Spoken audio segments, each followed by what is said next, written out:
Hello guys, welcome back to my YouTube channel. अभी मैं office से आई हूँ। तो मैंने अभी कपड़ा धोया। कपड़ा धोने के बाद झाड़ू लगाई। अभी मैं डिनर कर रही हूँ। ऑफिस से मैंने सब्जी रोटी लाया हुआ है। ये सब्जी आलू परवल की, और ये है रोटी। तो मैं भी खा रही हूँ। तो अभी आप लोग क्या क्या खा रहे हैं रात में बताइए, क्योंकि हम तो बना सकते हैं लेकिन टाइम नहीं है, टाइम लगेगा। और जो टाइम लगेगा उतना टाइम में हम अपना दूसरा और भी काम कर सकते हैं, तो इसलिए खाना नहीं बना पाते हैं। तो मैं ना 2-3 दिन से ब्लॉग नहीं बना रही हूँ, क्योंकि मैं छुट्टी पे थी। और मैंने बनाया हुआ है तीज का, मैंने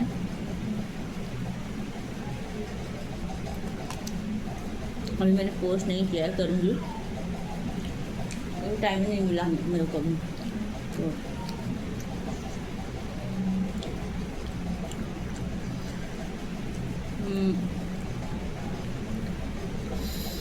मैंने तीज कर रखा था, और मैं सोची थी कि तीज नहीं करूँगी, लेकिन एक होता है ना कि आज ऐसा क्या करे जो सब कुछ ठीक हो जाए। तो आज भी लास्ट एक आस है कि कहीं ना भगवान का दुआ लग जाए, सब कुछ ठीक हो जाए। पर कुछ नहीं होने वाला ऐसा लगता है मुझे। मैंने व्रत किया था तीज, और हमने इसलिए ज्वेलरी वगैरह नहीं डाला था, चूड़ी वूड़ी कुछ नहीं, क्योंकि साड़ी वड़ी भी नहीं मैं खरीद पाई, पैसे नहीं थे, इसलिए मैंने नहीं ज़्यादा कुछ ताम झाम किया। ज्वेलरी तो मेरे पास है नहीं, तो ज्वेलरी मैंने डाला नहीं।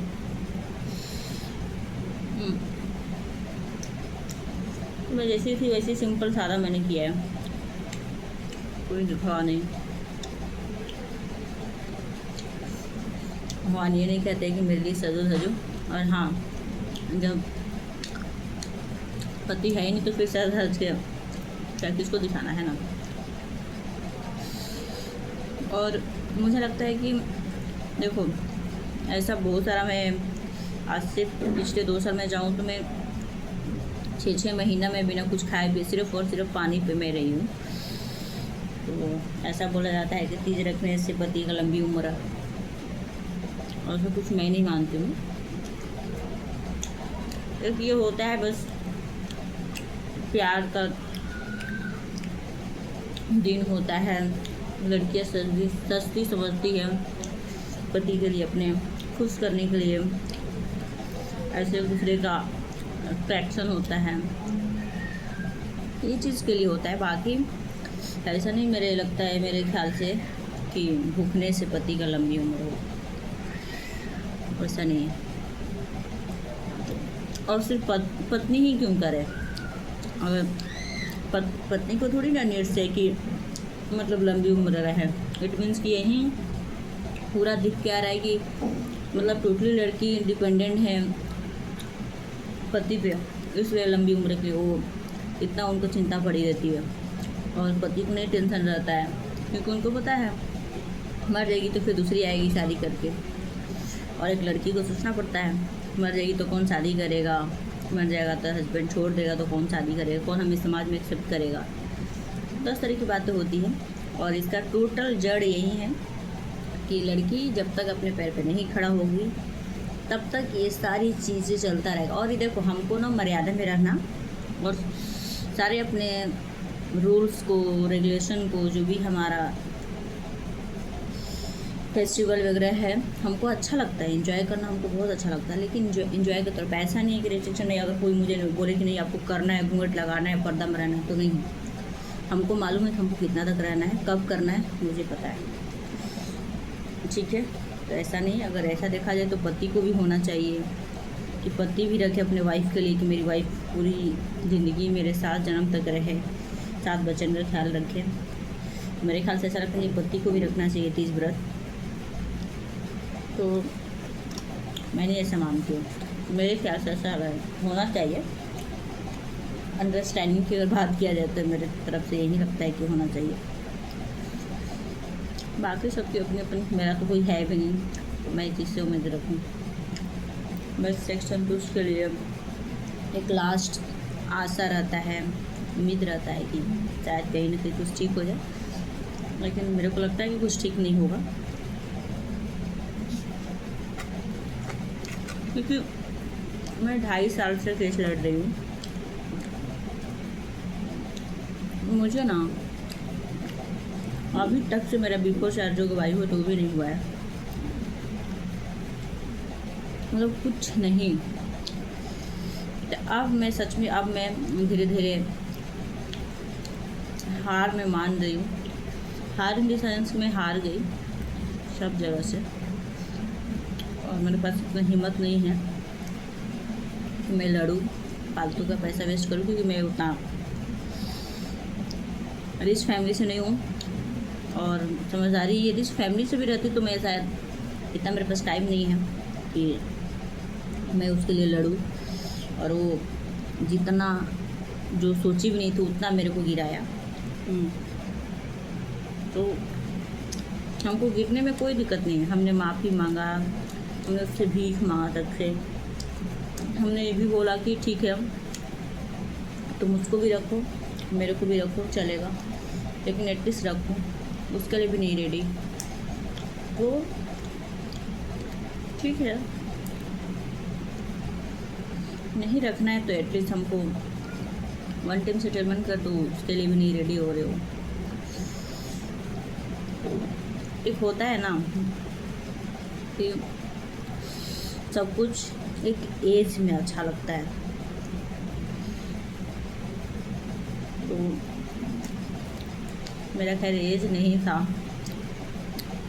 अब तो ज़िंदगी का एंजॉय ही लेना था, लेकिन पता नहीं कहाँ से मैं फंसी ऐसे लोगों के बीच में। ये सब हम उम्मीद नहीं किए थे, जो हमने देखा है दिन समय। और हमको मालूम है कि हमारा शरीर भी साथ नहीं दे रहा है कि कितनी तकलीफ़ें हमको होता है, अंदर से शरीर भी हमको धोखा देता है, हमको मालूम है। वो चीज़ हम सामने नहीं बोलेंगे, क्योंकि वो चीज़ बोलने से फिर 10 को तमाशा है कि यार एक तो पति छोड़ दे, ऊपर से देखो और भुगत रही है।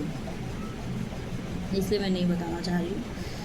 हाँ, लेकिन तकलीफ़ें बहुत ज़्यादा है हमको, जो मैं इलाज नहीं करा सकती हूँ, क्योंकि उतना है नहीं, झेल रही हूँ।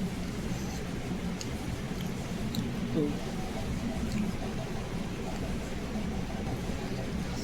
एक दिन दुनिया से खुद चली जाऊंगी।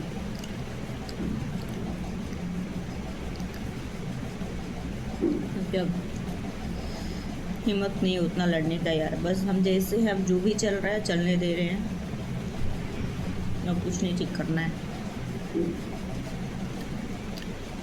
बस इतना कष्ट उठा ली तो ये क्या, भगवान की मर्जी। हमें भी सोचते कि भगवान जल्दी से हमको उठा लो। सब कुछ देख लिया, सब कुछ ज़िंदगी में, इसी उम्र में सब कुछ देख लिया, अब कुछ देखना बाकी नहीं है। बस मैं खुद को दिखाती हूँ, जो चीज़ मैं दिखती हूँ, जैसी हूँ वैसी भी मैं बिल्कुल नहीं हूँ। मैं बहुत ज़्यादा इमोशनल हूँ, बहुत ज़्यादा, बहुत नाजुक हूँ।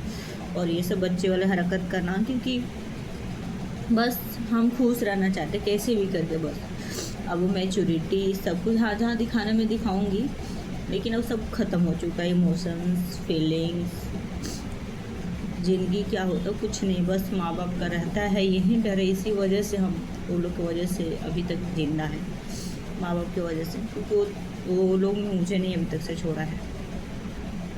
तो इसलिए हम लोगों के बारे में सोचते हैं। और तीज किया हमने व्रत, बहुत याद आ रही थी, बहुत, क्योंकि घर में अकेले हर एक दिन समय पल याद आता है, तो मुझे याद करते रह जाते हैं।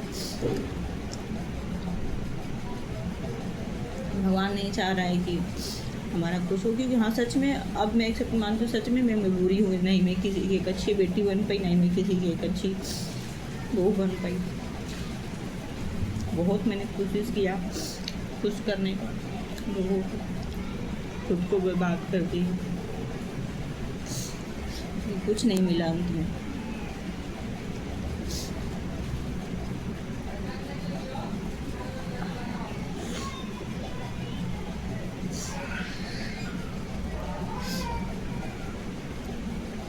और कोई नहीं समझेगा, हम कितना भी रो ले चाहे गा ले, बस सब मज़े लेंगे, कुछ पल के लिए आपको समझाएंगे, ज्ञान देंगे, उसके लिए उसके बाद फिर से आपके सारी चीज़ें जान के एक दिन आपको खुद ताना मारेंगे। तो यही है, अगर किसको यार ऐसी ज़िंदगी जीने का मन करता नहीं, हमको तो बिल्कुल नहीं। अब हम हार मान ली, हम तो हमेशा हम बोलते हैं माँ बाबू जी को, बाबू जी ये सब केस ख़त्म करो, और मुझे इन सब चीज़ से मुक्ति चाहिए, क्योंकि आए दिन मैं फ़ोटो वीडियोस पल एक झूठ मूठ का आस, एक उम्मीद कि अब ठीक हो जाएगा, अब ठीक हो जाएगा, तो ये टॉर्चर हो रही है, मैं खुद से खुद को कर रही हूँ। माँ बाप नहीं समझ रहे हैं, अरे नहीं,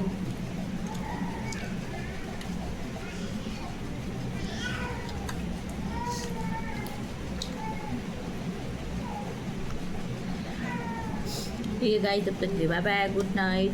फिर मैं बताऊँगी, फिर मैं मिलती हूँ आप लोग से।